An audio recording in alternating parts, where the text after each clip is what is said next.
Today on our load of BS on sport, we welcome England and British and Irish Lions rugby superstar Courtney Lawes.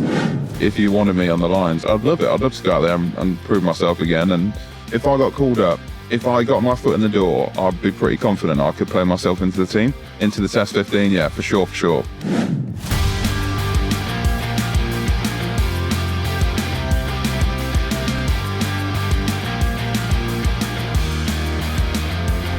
Good to see you, Dan. Now, Courtney is someone you know rather well, obviously both as club and Lions teammate. Incredible record, 105 England caps, 2 Lions tours, World Cup runner-up, and now enjoying something of an Indian summer in Breathe. I mean, what kind of a guy is he? You know him pretty well. I'll be very surprised if he's anything less than 30 seconds early for this interview. I've never seen him arrive early for a meeting, a team session, a walkthrough, anything like that. So relaxed, I'd say, is the type of bloke he is away from the field. I'm a little bit nervous, actually, about what he's going to say about me when he comes on. I'm pretty excited about that, actually. Now, just to make you a little more nervous, I did notice, by the way, last week that you've been moving up in the fashion world now, ditching the high street for tailor-made suits. I mean, I was wondering, has Toulon Fashion Week been in touch yet? What's going on? Not yet. I'm awaiting the call. But I'm just slowly moving up. I'm into the suit and trainers now. I haven't worn a suit with a pair of smart shoes for a long time since I've been out in France, Daniel. So it's rubbing off on me anyway. Well, you were looking very slick, doing your punditry in your new suit and white trainers. So this might be the start of your new catwalk career if everything else goes horribly wrong. It could well be. I'm not sure if Courts has gone for the suit and trainers look yet. He may still be in smart shoes, knowing Courts, I'd imagine. Yeah. Yeah. Well. Yeah. No. Of course. We know, by the way, of course, he's a very deep and independent thinker. Has some alternative views on life and rugby. So I think there's going to be plenty of BS to get into. This is a man who's, I think you know better than me, he's never been afraid to speak his mind, even when it goes against the grain. And the only thing I hope for, by the way, since you know each other very well, is that I really hope I'm not going to be a gooseberry today watching a beautiful reunion. Well, I'm not sure. Yeah, I wait to find out what he says about me first. So you could be saving me, Daniel. Actually, I'd say so. We're mediating, exactly. Look, should we get him in? Let's get him in. Let's chat to him. Welcome to you, Courtney Lawes. How are you, and where do we find you today? I'm very well, thank you. Very happy to be here. Currently in Brive, the Galliard, in southwest of France, just about 2 hours from the coast. So it's nice and warm. The weather's lovely. It's not quite Dan Biggar country, but it's nice enough. I thought you were going to say it's not. I thought you were going to say it's not quite Northampton Courts. I thought you were going to be really pushing it then. No, it's a bit nicer than Northampton. The important question, which I hadn't thought about asking, is whose French is better? Could we be conducting this in French, or is that pushing the boat a bit? Well, Biggs has been out there a bit longer, so I'd expect Dan's French to be better than mine, to be honest. How is your French course anyway? I've really spoken to you about that. It's okay. Like, I understand quite a bit. It's just forming sentences, really, with the difference in structure, and nothing really translates directly. How hard is it, though? Yeah, it's a very difficult language, and all the different like gender, all that kind of stuff, like female, masculine. Like, yeah, it is nuts, and the fact that you got to say different words for if you're talking to multiple people, or like it changes the entire sentence. So yeah, it's definitely difficult, but getting there, they made me skip her pretty early, so I kind of had to do my best, basically. Have you got like a couple of stock phrases that you go to?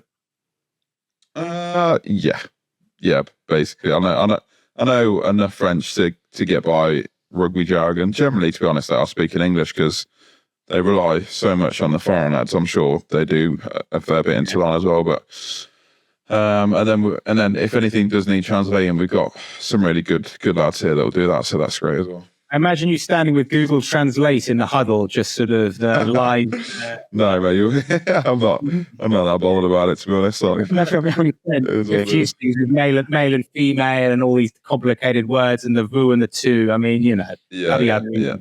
Anyway, It's very tough. Not digress into that too much. But actually, of course, you are the first guest we've had on the show who is both a teammate and an opponent of Dan. Not uncommon, sort of course, in any sport. There are many of those. Yeah. But knowing you as a straight no BS talker, Courts, how did you find Dan as both a teammate and opponent? And also just, what your perception, how did your perception change, once you started playing with him at Northampton versus just being an opponent? And please feel no obligation to butter him up. To be honest, I didn't actually take too much notice of Dan for a while, until he started doing that flipping annoying like kicking thing that he did, like weird fidgety kick thing. And I was like, who the flipping heck is this guy? Was that, of course, the one that knocked you out at the World Cup? That one? Yeah, it was. Yeah. In fairness, I got injured, so I went up at half time against you boys.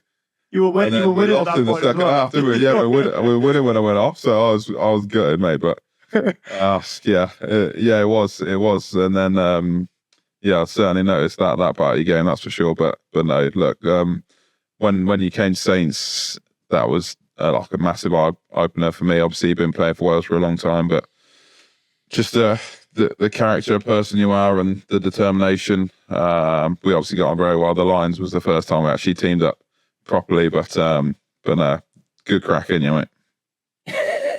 To be fair, I can thank Courts and boys like Alex Waller and Tom Wood, because basically, like the locker room system in Saints in the sort of the weekday changing room is basically like the Monopoly board, and you've got like Mayfair, Park Lane at the top, and like obviously Courts was in the top, had about 4 lockers to himself. You were on Rugby, Dan? No, well, to be fair, luckily I'd had a few appearances for Wales and for the Lions, so like they bumped me up the queue a little bit. So I managed to get in the opposite end of Courts, so I was like Park Lane and Courts in Mayfair. So. But it was, I was going to say, I mean, that's quite kind of you, of course. But like, I don't know, I felt when I first arrived at Saints, and obviously you'd have noticed, you'd have had the club a lot different to me, of course, being there a lot longer, and the highs, the lows, and everything. But when I arrived, it was kind of like it was like a transition period for the club in a sense, wasn't it? In terms of like you look at that England team at the minute, and the majority of those boys were the academy boys when we. Yeah. Or when I first started, and I don't know what it felt like to you from being there for a while, but I felt like quite young in that, even though coming in as a 31-year-old, I still felt like young, fresh. And there wasn't that many, I suppose, senior boys there, was there, to sort of bounce off? I don't know. Is that how you felt? Did you feel like, did it keep you young, having those boys around? Yeah, I think so. I mean, we'd lost over the years a lot of really senior players, like a lot of the boys that we'd won the Prem with prior to that. All of them boys were gone, and there was only really me, kind of Waller, and Woody left. And obviously, so bringing you in as a really good experienced 10 was a great shout. That's something we needed for a really long time. So that you were perfect for us, to be honest, and you're obviously fitting great, and we've got a funny kind of chat in the change rooms at Saints, and I think you really took to it. You like we like talking about cash and throwing about money and bits and bobs. And you certainly got stuck into that. I just remember my first day walking in, and Dylan Hartley was walking in, and he had like a safe. He brought in a safe for the like for the fines money, and was Dale still there when you got there? Dills was there for I had 1 year with Dills. Right. And Dills basically said he bought the safe in. He said, he's here to put his wages in for the month type of thing. My first days, I was mortified. But the boys are good crack and things. But I suppose, Daniel, thinking like flipping it, ask like my first opinions of Courts. we're kind of like, I mean, Courts is anyone who knows Courts kind of keeps himself to himself, and will spend a lot of time, on his own, not in a negative way. That's just who he is, sort of thing. So like, I suppose when like after touring with him in the Lions for spending 7-8 weeks together with him, I was expecting like a big warm embrace in the changing rooms on the first day, and it was just like, all right, Biggs, how you doing? And that was kind of it. And I was like, all right, good, Courts, how are you? So like, I felt a little bit like left out then, but like, I think with Courts as well, you kind of, if you've got his respect and you've earned his respect, that's quite a big thing for him. And you could just sense the presence around the changing room, around the pitch, around the meeting rooms and things. And so yeah, it was great to have boys, who I knew when I came in. And I think like at that point, Courts had come in to be I don't know, you may disagree, Courts, but came in to be matured a little bit more at that stage, and you were sort of like a real leader of the group, not just one of the other players in that sense as well, which was good for me to lead on as well. Definitely. It's actually, for the public image of you, I think that you changed a lot over the years from this sort of perception as sort of feared enforcer and to one of the game's more sort of respected, reflective leaders. In fact, I think you've been described also as sort of quiet but powerful, which I thought sounded more like an advert for a vacuum cleaner. It does, yeah. Being called quiet but powerful. I don't know. Anyway, Yeah. I don't know if that's a fair assessment of you as a sort of shift in you from, the sort of feared enforcer. I mean, what changed in you over time as you obviously developed from this enforcer character to leader? Was that something that you were kind of conscious of?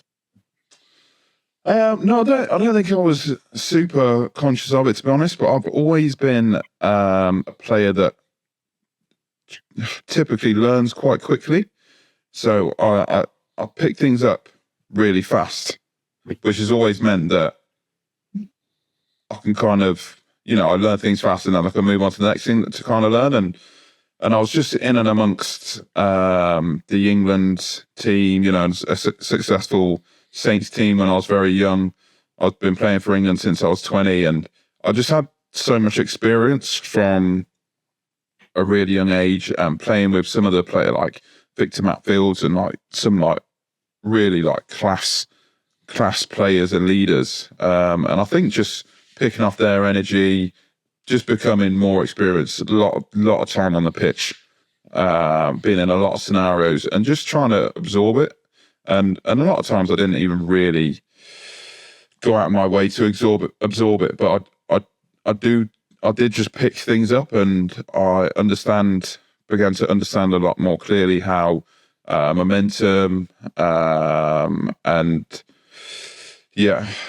pressure and things like that do ebb and flow and come and go throughout a game. And with that, just became, you get more responsibility because you feel more comfortable with stepping up and trying to make a difference or stay calm or get revved up. You kind of begin to understand, especially when you play for a team for so long, what that team needs to get themselves in the right place if that's not where you are at that point in time, or keep yourself in the right space if you are there. And I think just because I'd done it for so long and continued to develop that part of my game, I eventually became, a different kind of presence, a more mindful player probably. And so I did. I suppose I just adapted throughout my entire career and tried to always keep developing, keep pushing, and keep becoming a better player. Yeah, I mean, talking of playing for a club for a long time, there's a lovely quote which you, in reference to your hometown club, says, you said, essentially, I'm representing the people that I grew up with, places I grew up in, and I don't take that lightly. I mean, give us a flavour of that upbringing, where you grew up and what it meant to play rugby in one club for almost your whole career. Yeah, it's quite a rare thing nowadays, and like I'm really, really, proud to be able to have done it. And if I hadn't, so I was born in London, but we moved to Northampton when I was 4. But chances are, if I never moved to Northampton, and certainly if I didn't go to Northampton School for Boys, which is an unbelievable school in Northampton, I would never even play rugby. So I owe Northampton a lot. I get to represent the town, and so the people who I literally grew up with, who helped me, the people who put time and effort into me, and especially in my rugby career, as well as my mum and dad, who my mum was born in Northampton. My whole family lived there and loved the town. So it is different for me. And actually, I say that we've got a lot of homegrown players at Saints, and that's a great thing. And it just means that you can really like wear the pride of the town, and you do feel like when you run out on the pitch, you want to do your best, if nothing else, you know. Yeah. I mean, Dan, let me just quickly bring in one thing, because which you said to us, to me before we came on air, that you said, interestingly, that you always felt, even though you were there for 4 years, that Saints was kind of your hometown club as well. Such an impact did it clearly have on you? Yeah, well, I think like I felt the club did a really good job of making me feel like it was my home. You know what I mean? And what I was going to ask Courts, and I'll touch on it in a second. I kind of felt like you give what you get, in a sense, and I found like the club welcomed me in with open arms, made a real effort, not just with me but with my family, making sure that everything was sorted from that point of view, making sure that everything off the field was taken care of, etc. And I suppose when you feel like you're taken care of, then you feel like you want to give a little bit back, and that's how I felt, and it felt like I was there for a lot longer than 4.5 years. But I wanted to ask you, Courts, like, being that person who came from another club to I suppose your club or your home club, how difficult is it? You know, everything you've just spoken about, that you grew up with these people, you're sort of representing these people. Like, as much as I want to be that, or Louis Pickamores or Victor Matfield or whoever comes in, you know, we're never going to be Northampton boys born and bred. And I suppose, like, when you flip that to, like, you know, like the Premier League, the Spanish footballers, the German footballers, how difficult is it integrating people into the club to want to play for the club, not just make it a, you know, turn up for 80 minutes on a Saturday, get your paycheck and go home sort of thing? Or is it just that's how professional sport is nowadays? Yeah, it's a really good question, and one I'm not actually thought that much about. I think generally in rugby, especially, you can tell if people are willing to put their body on the line for it. And at the end of the day, if you're not willing to do that, it's not only the players that are not going to want you to be in a team or playing for them. It's also the fan base. So while maybe it makes it just easier for me to get up for a game, and I'm just always going to want to do really well because of everything I kind of mentioned before, doesn't mean that you can't get yourself there if you're not from the town. I think one of the biggest things, and I guess looking at moving, I've obviously moved clubs now, and I'm at a club in France, and a lot of things are different here. The rugby's and the fan base is very similar to Northampton. Like, they absolutely love rugby out here. But one of the things that I always would play for is the group of lads around me. Like, if we had a good group of boys and I felt like they were willing, to go through the fire with you, I'm 100% with them. And for me, and being here, that's how I feel here. Like, I'm not taking a backward step. I'm not trying to just, cash in my check at the end of the month, and I'm not bothered. But I want to do well because the boys here, I think they deserve it. I think they deserve the best me. And that's what drives me here. It may not, I'm not from the town or whatever, but that is, as well as, my competitive kind of instinct, and the fact that I think I'll always want to continue to progress in my career, and my pride would not let me, just kind of dropped the ball at the end of my career, I don't think, so to speak.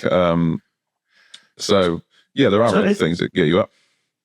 So, Coach, was that something now that you are in Brive, that's what you wanted to see from guys coming through the door at Saints, in terms of you wanted to see the best version of them, the same as what that's it's kind of like full roles reverse for you now, isn't it? Going in the door at Brive, and I suppose as that, you don't have to name names or anything by any stretch, but were there people who did come through the door at Saints and think, you know what, this guy isn't giving the best version of himself, not giving the best for this club, and this is my club type of thing, and then you sort of, you know, you've got a separate feeling to those guys?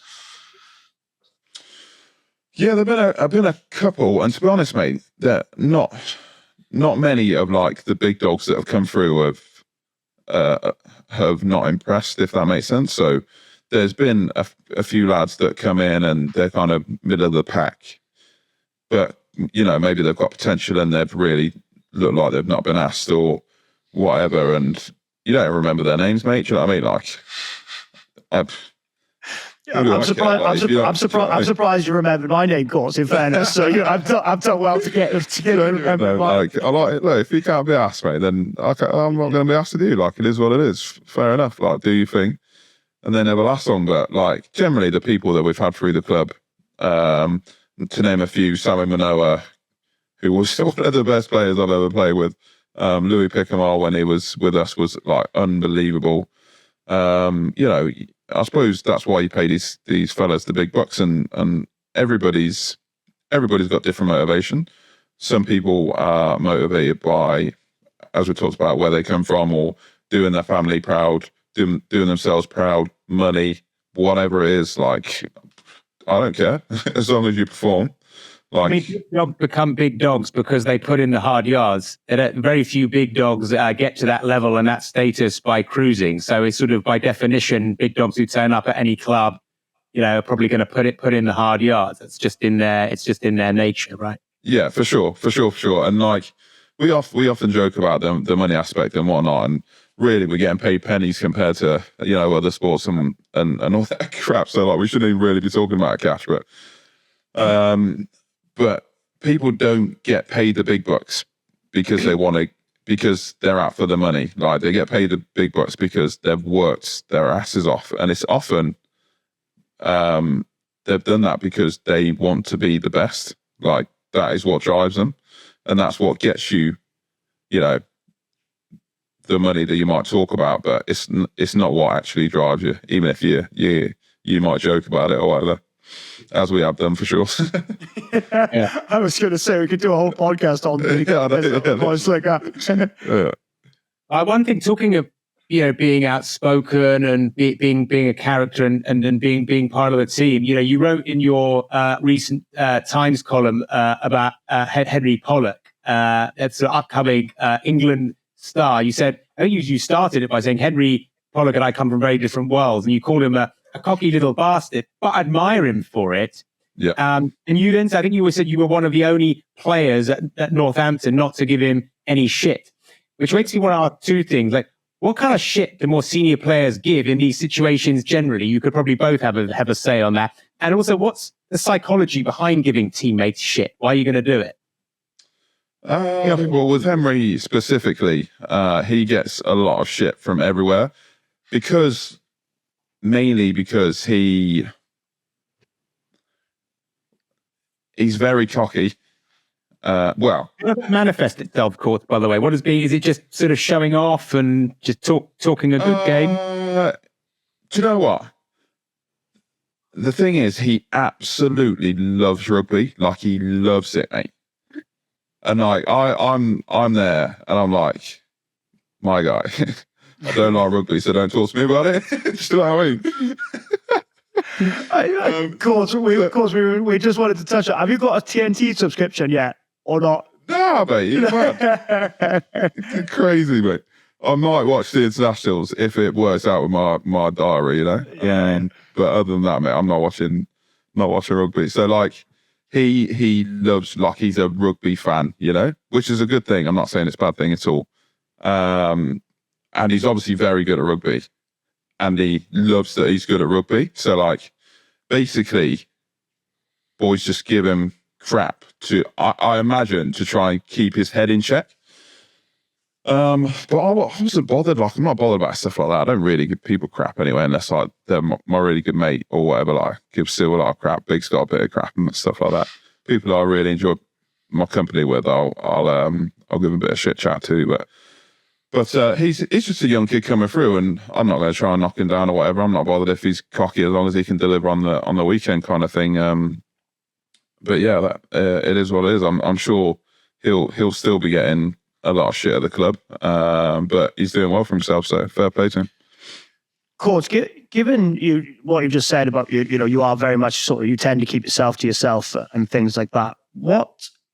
How would you describe yourself as a leader, and what has sort of formed that? Because I know obviously you've got a pretty hectic family life in terms of 4 kids. I think it was 4 kids under 4 at one point, wasn't it? Yeah, 4. Yeah, no, it was 4 when we had the twins. So so I suppose did that sort of shape you in terms of just being nice and relaxed, or did rugby sort of seem like an escape, a sense from the madness of home life, or what sort of shaped you, do you think, as a leader now compared to pre-kids, 21-year-old Courtney Lawes?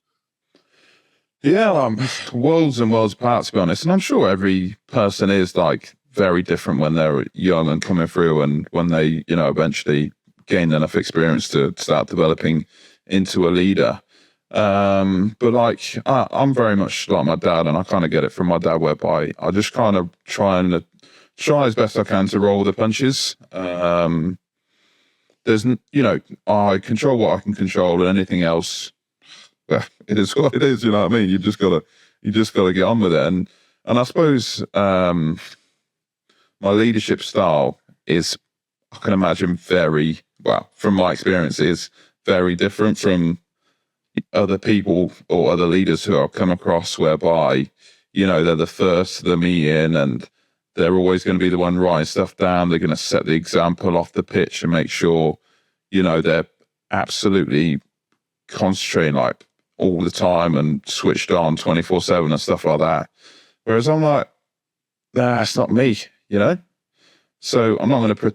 I'm not saying, by the way, that these people pretend that is who they are, but I'm certainly not going to pretend that's who I am. So I'm going to be myself. I'm going to turn up to meetings on time, but when I want to turn up to them, not 15 minutes before and make everyone else feel like they're late. I want to be relaxed because I'm a relaxed person, and I want my team to be relaxed. But I also want to make sure that when I'm on the pitch, people understand that it's go time, And I wanted to be a reliable player, because I think that is the best leader. Like, the best leader you can be is somebody that leads from the front when the shit hits the fan, or when the job needs to be done. Not in the back room or in a meeting writing stuff down. It's when you got to put your head in the spokes, or when you got to make that tackle, run through that brick wall, whatever it is. I wanted to be that person. Yeah, I don't think there's any doubt in that's you. If people had to describe you, of course, they'd probably sum you up in those sort of terms. I don't, my leadership or my style on the field is probably very different to yours in terms of more vocal, more animated, shall we say, and when things tend to go wrong, where it'll be a discussion or sort of a bit of a back and forth with a teammate or whatever. I'm really interested to know, like, because your character is like really chill. You just said how relaxed you are. What is going through your mind when things aren't going right on the field, though? And not just yourself, because there's lots of athletes, players, footballers, rugby players, tennis, but whatever, who are sort of just stay so placid the whole way through a game, whether you're winning, playing well, poorly. Like, what is actually going through your head when the team can't string anything together and it's just frustration after frustration? Yeah. A lot of times it's just trying to keep my head clear enough to solve the problems. And if I still can get too emotional or in the moment or whatnot, and I cannot think about actually first of all, what is the problem? What's not working? Once you've found the problem, you can potentially find the solution. So I learned kind of through my career that I had to, as best I can, keep a really level head. Try and well, you have to understand the game enough to know what is actually going wrong. So, I had to be a pretty diligent student in terms of when you're on the pitch and how certain scenarios feel and what you can actually do. And a lot of the times you've got to lean on other people because it might not be in your specific area of expertise. Like I'm very, very often a defensive leader, and I'll be expected to, if we're not doing very well in defence for whatever reason, come up with, what we're not doing well and how we can fix it kind of thing. And a lot of times it's, we're not getting our 2-man hits or we're not getting set quick enough and this and that. But, in terms of launch plays off, flipping lineouts or whatever, or attacking structure and that kind of stuff, then you have to lean on other people.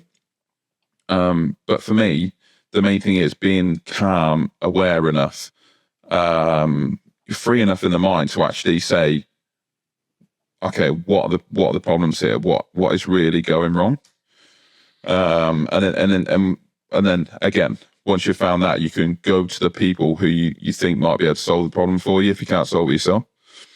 I find that so interesting because like my natural reaction is probably, slightly at the other end of the scale in that in terms of try and find it there and then get a solution, call someone out, whatever it is.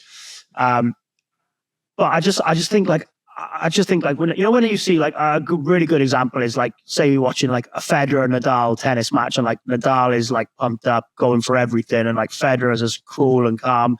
I'm just generally thinking like, that's why I asked, is Federer like actually calm, what he looks like, or is he like absolutely raging inside and it's just for show, for the opposition, for himself, whatever and things. So, I think you've answered that pretty well, but it's something that I probably didn't do that well in my career, to be honest. It's different, mate. Deals with things differently, Do you know what couldn't sum us up or couldn't set us apart any different? Do you remember that England-Wales game we played? We were both captain, and we had the time cost, whatever it was, like an hour before the game or whatever. And I was out there about 10 minutes early, sort of stretching, bouncing around, waiting to go and get my kicking done, etc., etc. And then like it gets to like 1 minute, two, his court still isn't there, like 30 seconds, the court's still there, and about 10 seconds to spare, you just roll in, nice and relaxed, nice and chill, just say, Biggs, what's happening, how are you doing? And I'm like, fucking hell, courts, any chance you can hurry up and get going here or what? Who won the game? We won the game. Yeah, you won that one, didn't you? Yeah, it was a good day as well for the club as well, wasn't it? Yeah, that was really special for the club and for us personally as well. Yeah, really good. Of course, you've been part of so many different sort of team cultures, particularly with England. Of course, Dan with Wales, was kind of Gatland pretty well all the way. But firstly, with England, you've had a bunch of different managers. You had different kind of cultures and styles there. Of course, at club level, you've had different managers as well. Then you've had Lions as well. So sort of two things really. Give us a bit of an insider flavor of some of the different kind of management styles and team cultures that you've worked under, and give us a sort of a flavor of what it is about those which either makes a team click beyond just natural talent, which all teams you played in have by definition, and what is it about those environments when it's not really working out? Yeah, it's quite difficult. Look, I won't lie to you. A lot of seasons kind of blend into one, but I think the main kind of unifying factor for all the kind of successful teams I was in is the, let's say, leadership group and the coaching group were incredibly aligned in what they did and what direction they wanted to take the team. And sometimes it would just be, let's say, take Eddie Jones, for example, where he would have him, Dylan, and a couple of other leaders and basically say, look, this is what's happening. This is where we're taking the team. This is what you're going to do. And this is how you're going to deliver to the team. okay, that can work and it'll work for a while. And eventually it'll stop working because it needs to be it needs to be a balance between the playing group and the coaching group. It can't be all what the coaches want or all what the players want. You've got to find common ground. Or the season we had last year at the Saints, whereby we had a really strong leadership group with a lot of the boys that are playing with England now. And we had a really young coaching group that were prepared to listen to us and find, mutual ground and an arrowhead the team basically. And I think that's one of the biggest ones, because if there isn't, say you take away the leadership group, there's no real pathway for the players to get on board with anything, because you're just being dictated to by your parents basically, or your teachers. You're not even colleagues anymore. You're just being told what to do. You've got no part of anything, so how can you buy into it? So that leadership group for me is a very important part of any team, and it really does connect the coaching team to the playing group. And on top of that, the coaching very often is not outcome based. So for me, all the successful teams I've been in have been very much the process is this. We're going to get the process right. Sometimes we're going to win. Sometimes we're going to lose. But as long as we get better game on game, we will win, especially by the end of the season, a lot more than we're going to lose. And if that's the case, and if you are developing as a team, trying to get better day in, day out, week in, week out, eventually you'll become a team that's very difficult to beat. And you'll give yourself a chance to win things. So they're probably the biggest thing. And an example of good coaching for me would be like, we had Lee Radford last year. Radders, say we, the boys still have him, but he for me really, and in all honesty, Vesty's really good at this as well. Them two together, their coaching is really system based. So I can say I'm in Radford's defence and I shoot out the line and go, I make the right call, shoot out the line, hit the bloke, get up, turn the ball over, pass the ball, we score a try. Great. He'll come to me the next day and say, Courts, what the fuck were you doing? Because I've jumped out the system. Do you understand that? And so many coaches will be like, it's fine, like you made a good read, it is what it is, it's great. And then that just encourages people to jump out of the system, to not stay in the system. What are we doing? Anything we do, we've got to do it together. And to do that, you have to stay in the same system. And it's similarly in attack with Vesty. And I think that is the mark of a good coach. And if anyone can learn anything from that, it would be just that if you want to talk about consistent coaching, that is it. It is laying down what you want and what is your system and sticking to it regardless of the outcome, regardless if I miss a tackle and staying while in the system or make the right tackle out of the system. One is still right and one is still wrong.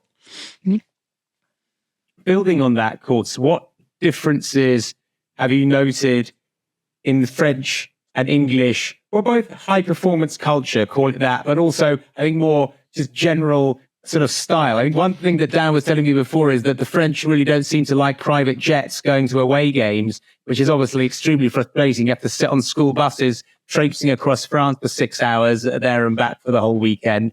Although he did say, by the way, that you seem to have got a deal whereby you were avoiding having to do any away games. But I think that's his frustration of not having negotiated that line in his contract. We'll have to pull up Tim Lopez on that. But more seriously, maybe Dan, you can come in on this a bit after court. But what are the kind of major differences, both in terms of high performance, but also just generally around how a club operates? What you've observed? I'm still under contract, so I'm going to have to withhold quite a bit of information, to be honest. I think maybe Daniel, maybe if I just jump in and Courts can maybe agree, disagree, or maybe add or take away. I think what Courts has basically just explained probably sums up the French mentality, or the difference in mentality, is that everything is kind of outcome based here. So if you win on a Saturday afternoon, regardless of how you've played, the circumstances, etc., it's literally as if you've won the World Cup. Like, forget about who you're playing, how you played, etc. If you win, then it literally, you can ask for what you want. If you need something done with your car, your visa, your house, etc., like, ask for that after you've won on a Saturday. If you've lost on a Saturday, it is literally as if the end of the world has come. And I get that it's much more outcome based, more emotionally driven. Whereas I think, and you hopefully agree, Courts, but in the UK in particular, things tend to be a little bit more even keeled, whether you win or lose. And I think that suits me. And it may come as a surprise that it suits me, because I suppose I'm quite an emotionally based player anyway.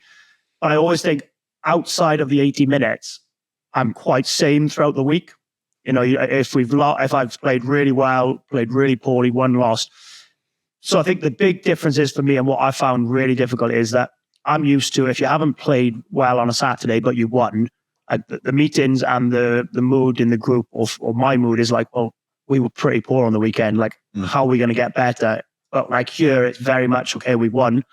You know, let's tap ourselves on the back and go from there. And it is funny. And we'll make a joke, but honestly, if you want something done, make sure you know, people, like, literally the first bit of advice I got told, like, wait till you've won on a Saturday, and if you need something done, go and ask on a Monday morning once you've won. No, where does all that come from? Are the players like you all looking at each other going, this is a bit crazy, or is it from the management? Is this a very kind of cultural thing across the French league? Where is it? Where does it come from? I think it's very much probably a cultural thing in the sense that everyone is so emotional, or everyone's so emotionally invested, and they can't quite see that, okay, all right, you may lose, like Court said, you know, if you're a process-driven team or whatever, it's like, okay, well, you may lose on a Saturday, but if you've done lots of things right, the next week you'll get it right. But it's like, I think that the emotional side comes into it. It's like you can sense the whole mood in the place off the back of a win, or, you know, you wouldn't have to know the result if you were an outsider walking into the campus on Monday morning. You'd know straight away. Whereas I think in the UK, it's a lot more sort of even keeled, and it's very much sort of like, okay, well, we didn't win, so how do we get better? Or we did play really well, but we didn't get the result, or whatever it was. I don't know. Do you think is that a fair assumption, Courts? Yeah, for sure, definitely. And it's one of them, you know, everyone talks about like away games with the French and stuff like that, and I think a lot of it is to do with the emotional point is really prevalent for me, because like you should see some of the players, like the French players, before a home game, and like they get themselves so revved up, which is obviously great. And if that's what you need to do to get yourself in the right place, go for it. So they're mad for it at home games. But even if you wanted to get yourself in the same place the next week for the away game, you literally couldn't get yourself there because you've gotten so revved up the week previous.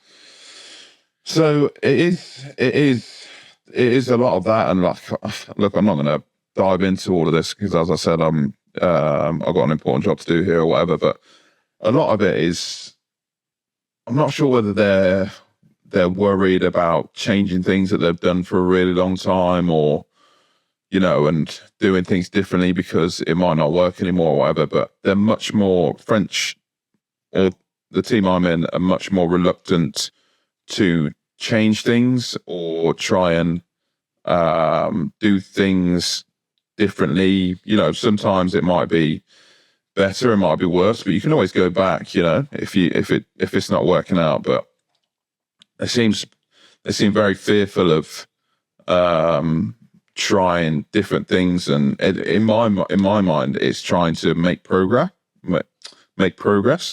And in the UK, that is what rugby is. Rugby is, okay, what can we optimize? What little 1%ers can we make here, there, and everywhere to make us the best team in the league? What can we change? What can we do better? What can we, make progress with? Whereas here,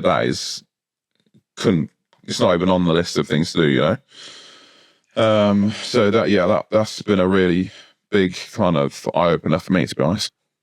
Yeah, I think it really is that. It's like we rock up like 5 hours before a game, and it's like we're sitting around for 3 hours, and it's like they're like, oh, why can't we come 2 hours before a game or just meet at the ground? And they're like, oh, well, we've always done it this way. So it's not like, oh, okay, well, in actual sense, it probably makes sense to do or to suggest something different, but it's like that's not the conversation. It's like, okay, well, this is how we've done it, and we're going to stick to it. But I think as well, like I will say as well, like it is great coming over here and experiencing something. Even more so probably for Courts, who was at one club for so long. You kind of experience how different cultures, different people, different teams do their bits and pieces different, their daily schedule, the madness or the pros and cons around it as well. I think that's something that I've found really interesting. I also found like the youngsters here they're sort of like they're kind of like almost desperate for a little bit more help as well. And I don't know how you could talk about your time in Saints probably more so, but did you sort of feel like when you got to that stage, and I suppose 2-part question, of course, did you feel like you had that was your role to sort of, you felt you had an obligation to help develop the youngsters and pass on some wisdom? And I suppose, when did it click for you that you had become a leader and that was, you'd stopped becoming the guy taking the advice and you were suddenly the guy giving the advice? Yeah, I mean, it's hard to say because I feel like I started to step up and develop as a leader.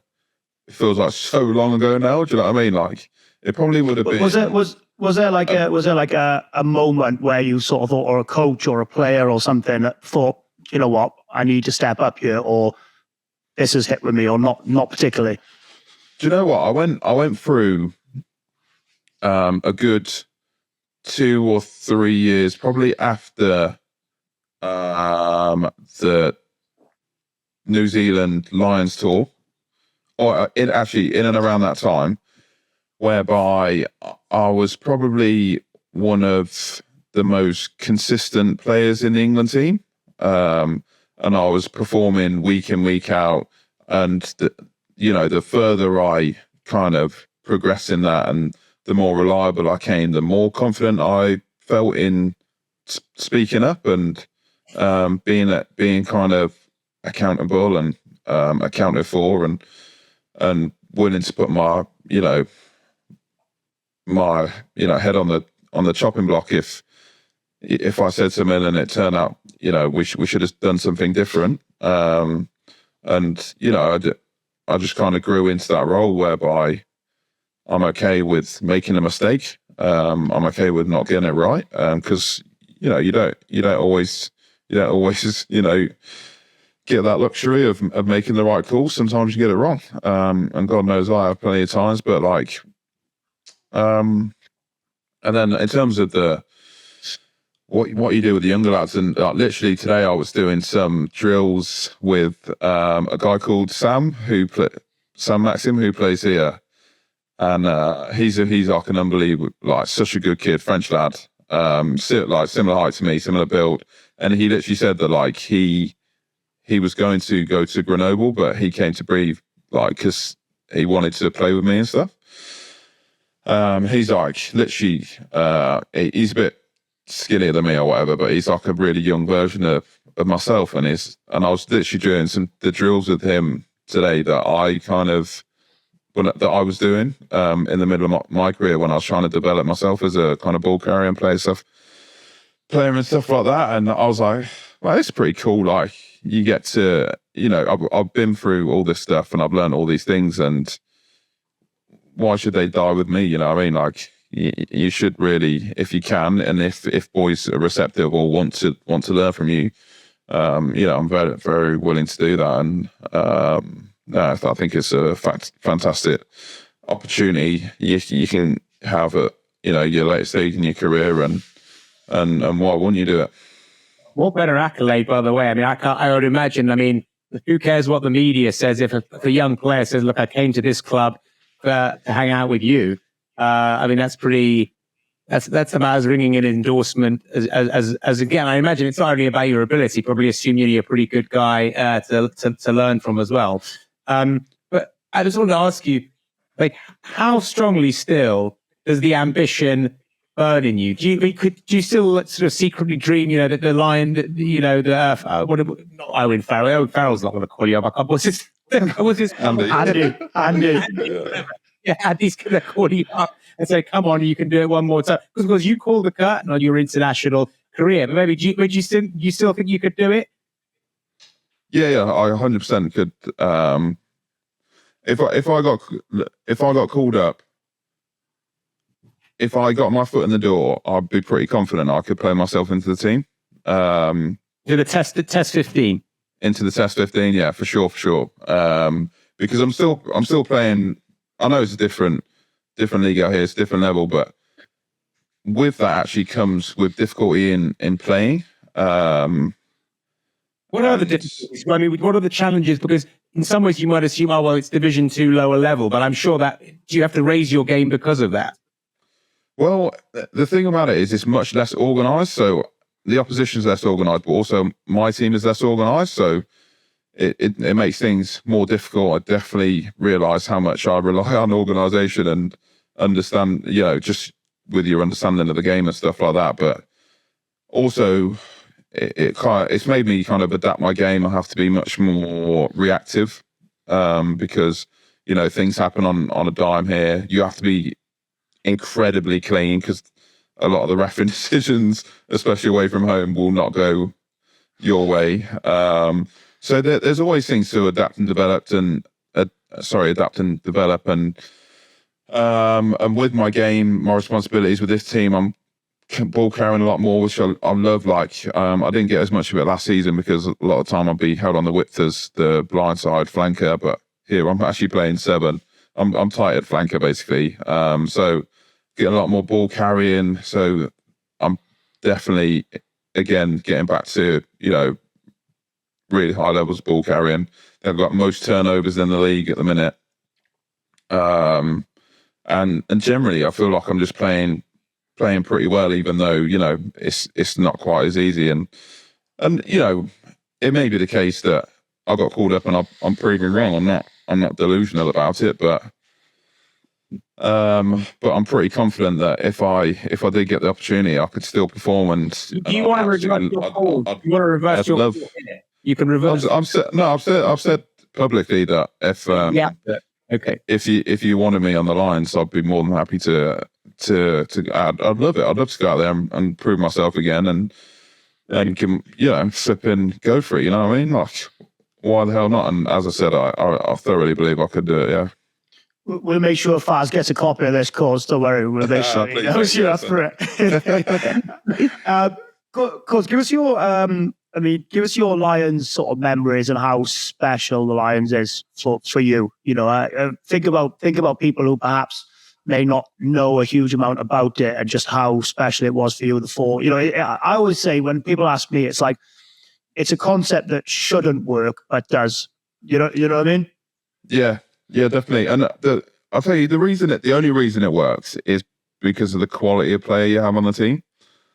I remember the first training session we had in New Zealand with all the boys. I was like flipping it. Like the calls, like everything is just so quick. Things get picked up so quickly, adapted or interpreted or taken to the next level. And it's just the quality of player. You really are playing with the best players on this side of the planet.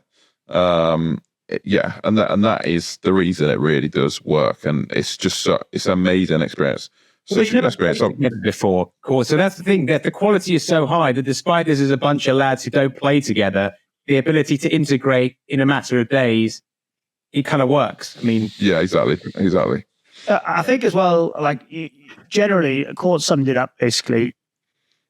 The people who are picked on that tour are picked because of their rugby ability, but generally a lot of them are picked on what they've got between the years as well in terms of exactly. ability. It's like they want to be the best. They want to be regarded as one of the, you know what I mean? It's not just, okay, we're good rugby players, let's come together and things will click halfway or whatever. But it's kind of like you've got the best of the best physically and technically, but also you've got the best of the best mentally as well, which is a pretty good combination. I have to laugh, of course. I remember one of our first training sessions. I do remember it was up in Auckland it was absolutely belting down. And I think like a lot of us as Welsh boys were talking afterwards, we were laughing because I think Faz had said something, or Farrell had said something and like sort of got on a bit of a rant or whatever. And all we could hear was you in the background, just like, Faz, relax, chill out, mate. and all the Welsh boys were talking about it in the change rooms afterwards, thinking, of course, has just got it down to a T there. Fair play. That's pretty much what me and you were like when you were at Saints, mate. Yeah, basically. Relax, mate. Stop cheap out everyone. Just flipping the subject, because going slightly off rugby, apart from just being a forthright leader on the pitch, you're also have historically been a forthright speaker on lots of political and social issues, particularly on things like importance of stable family structure and so on, which is actually a very topical debate. We were discussing this before you came on. You might have heard Gareth Southgate. He did a speech recently talking about toxic masculinity and therefore by association the importance of family structure. I mean, from your experience, what's your take on that? Why do you think it's such an important issue? Well, it's an important issue for me because it affected me directly with my situation with my dad, and dad's got I've got half brothers and sisters and whatnot, so I've kind of seen it firsthand. But obviously, in terms of the wider society, it in fact affects quite a big population of the wider society as well. And it's always a really touchy subject with things like that. But clearly, a stable family is a really good way to grow up if you're a child. And like you said, if people want to ask me about my opinion on stuff, then I'm gonna give it, and I'm gonna be honest about it. And you might not like what I say, but don't ask. Do you know what I mean? Like it is what it is. And like I said, I'm happy to speak about it. I still do stuff, quite a few bits in the background, trying to get rugby, especially into the state schools and things like that, which is really, really close to my heart. Because as I said, if I didn't go to Northampton School for Boys, which is somewhat of a grammar school, I would never have the opportunity to play rugby. And I think not only young kids really missing out on the opportunities that rugby can give them, and also the values that rugby can give them, but also rugby is missing out on a huge amount of talent because it's so isolated. And not only would the player base grow, but with it, the fan base, because of the amount of young kids that would hopefully take it up and families that would be dragged along for the ride, Yeah. The other thing that you said, which I just on this sort of broad theme, which I thought was really interesting, particularly in today's world, you said, we can disagree without hating each other. Better yet, we can find common ground. And of course, I think that as well. But do you still believe that looking at today's world, where like the established order is completely turned on its head, like, can you still hold on to that?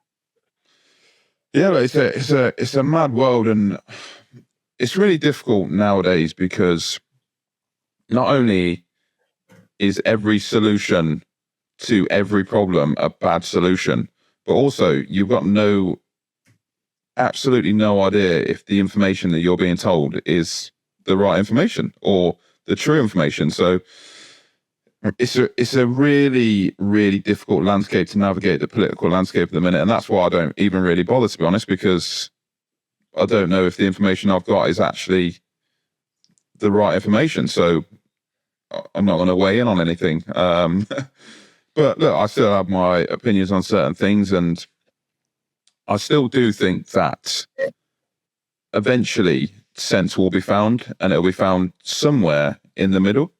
And the pendulum swings both ways, and we've been saying this for a long time, whereby we've come out of a transition period now, and obviously, speaking politically, Trump's in power, and that kind of has flipped the political landscape.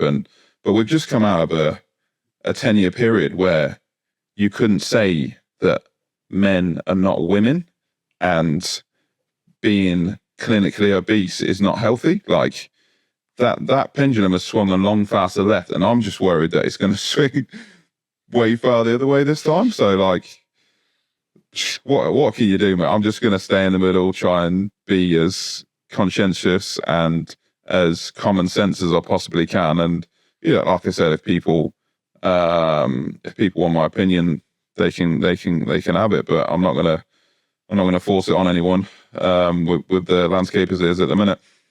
Yeah, very very well said, Courts.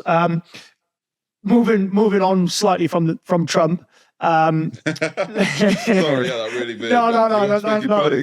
No, I was just finish up. Do you think it is important, though, Courts, that people like role models have got opinions on things, though? You know what I mean? You said if you're going to get this is what I find really strange with the world at the minute is like you ask or you want somebody's opinion, or you want people not just to say, "Oh, yeah, it's okay" or whatever.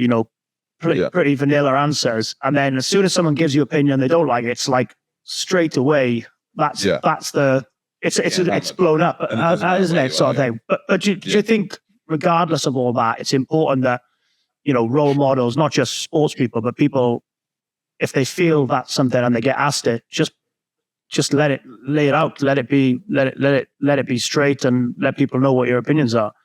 And is that something that you will be passing on, sort of like to your kids growing up and things? Yeah, it's an interesting question, actually, because I hate it when celebrities, especially people who do not even live in reality anymore, try and preach and speak down to people about what they should and shouldn't be thinking, or should and shouldn't be saying.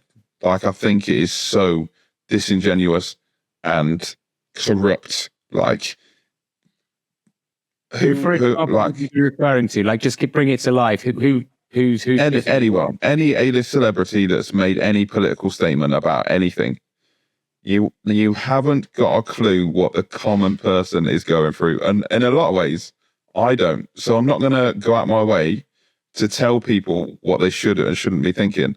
If somebody wants to ask me, say like this podcast, your fan base might be interested on knowing what I have to say on certain issues, because the people who follow you will have a similar thought process to you guys, So they might want, but I'm not going to go on Twitter or TV or wherever it is and push my opinion on people who don't give a crap about it, So that's my thoughts on that side of things. In terms of, am I going to? Yes, I am going to bring my kids up to speak their mind. First of all, honestly, to have a bit of common sense and wits about them, understand when is a good time to say things and when is not. And, hopefully to have a pretty based outlook on life. But then, I will tell them that you should go and say what you actually think, and sometimes also be willing to be proven wrong, because you won't always be right and your opinions won't always be right. But if you're flexible and you're willing to say, look, I didn't have the right frame of mind, or I wasn't, I had the wrong information, my opinion's changed, then you should be able to do that as well. Yeah, well said. Well, look, of course, I think you've spoken so elegantly and so brilliantly the last sort of hour or so. Why don't we finish up with a few more light-hearted questions and a few sort of quick fire rounds just to finish off. Daniel, do you want to kick it off? I would love to. Now, this is what I hadn't planned, but I've been thinking about it for the last hour. So I'm going to ask you, Courts, for the shortened version history of your tattoos. Oh wow. How does I've been curious, just sort of where you got there on the neck, then you got the arm. Like, Yeah. what's it all about? I don't know. I've got hours and hours and hours of tattoos on me, mate. And honestly, Hours. I mean, no, you haven't got to hours. hours. Like I reckon total tattooing time would be 50 hours plus, probably. 50 hours worth. Yeah, probably. Get a new one. What's the rationale? Aesthetics. Literally, I've got a few tattoos that mean something to me, but not many. Yeah. And generally, I just get them because I like the look of them. Sorry. Is there one in particular that has a particular story or meaning? I've actually got essentially a wedding ring tattooed on me. Like my wedding date is tattooed on my ring finger in Roman numerals. Saves you losing it, I guess. Yeah. One of my favorite. Yeah. Well, also I can't fit it on my fat finger, so yeah, I'll have to do. Of course, I'm actually dreading this. I always ask every guest who comes on this question, but I'm dreading asking you this question. Or you may surprise me, actually. I'm not sure. If there was one sporting event you could go to, whether it be the Football World Cup, Super Bowl, Monaco Grand Prix, whatever it is, what one would it be for Courtney Lawes? For me, it's a UFC headliner. In fact, John Jones versus Tom Aspinall. I saw some on. I think it's done. I'm not sure. Might be wrong information again. But but man, if that fight gets in the books, I would absolutely love to be there. You didn't let me down, Courts. Good. Okay. One last one from me. What's the kindest thing anyone's ever done for you?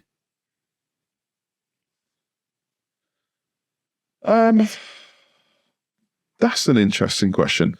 I think I'm probably struggling to answer this because people do nice things for me all the time. The ones that spring to mind most clearly are probably the ones that like young children do, and they'll draw your picture or something nice, or they'll draw a picture of you in the Saints colours and stuff like that. But quite recently, we had a young lad here in France who basically wrote me a message and put down his mum and dad's number on it and whatnot, because obviously we've got young kids in France that don't speak French, and he was like, if you want them to come and play, and I can try and teach them French and all that kind of stuff. So that was like super cool, like really thoughtful thing to do. Like, yeah, stuff like that's really amazing. Of course, just to finish up, if you could write a letter to your younger self, what would be in that letter? What one piece of information would you give to your younger self? Definitely, I would try and convince myself to be as driven as possible from as young as possible. Like, I think I kind of dawdled through my first part of my career. And it wasn't to say I didn't, I had some really good games, and obviously I made the England team really quickly and stuff, but I wasn't as driven as I am now. And you never get that time back, and it'll always be I don't hate myself for it, but it'll always be a little regret of mine that I wasn't as, I didn't get as good as I could have got, as quickly as I could have got if I'd have really got my head down and got stuck into my work. And it is, look, you live and you learn, and but you can't get that time back. So definitely give myself a bit of a kick at the ass. Well, your record is not too shabby despite those regrets. So on that note, Courtney Lawes, thank you very, very much for being with us. Yeah, of course. I thought you were shit the first 4 years of your career as well, mate. No, of course, honestly, mate. Been an absolute pleasure, mate. Thank you. No worries at all. Hey, so was that fun to catch up with your old mucker, Courtney Lawes?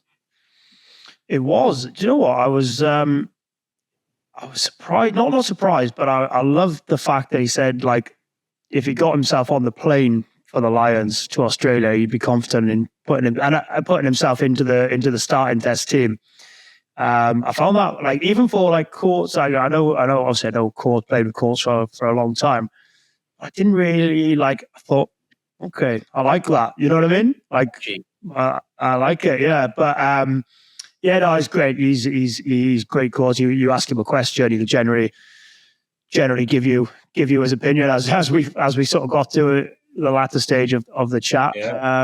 Really good. I mean, I'm always sort of like conscious a little bit. You know, when you get people you know coming on the pod, you always feel like there's a little bit more pressure on them to give a bit more. I don't know. What did you think? How did you find him?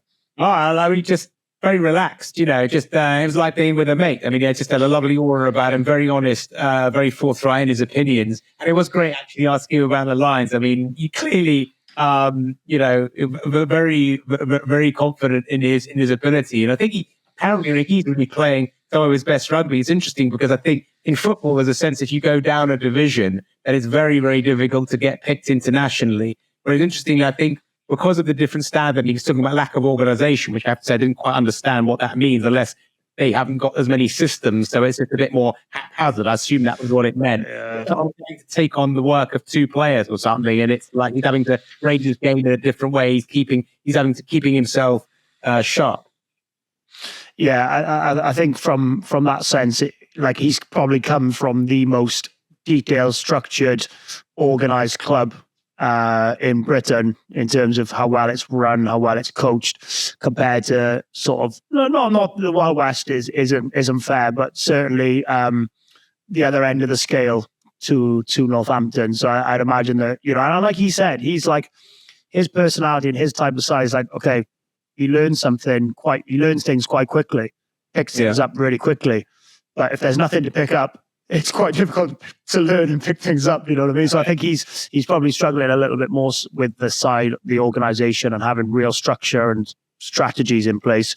And over here in France, it is a little bit more just play what you see or do what you feel type of thing, you know? So. Yeah.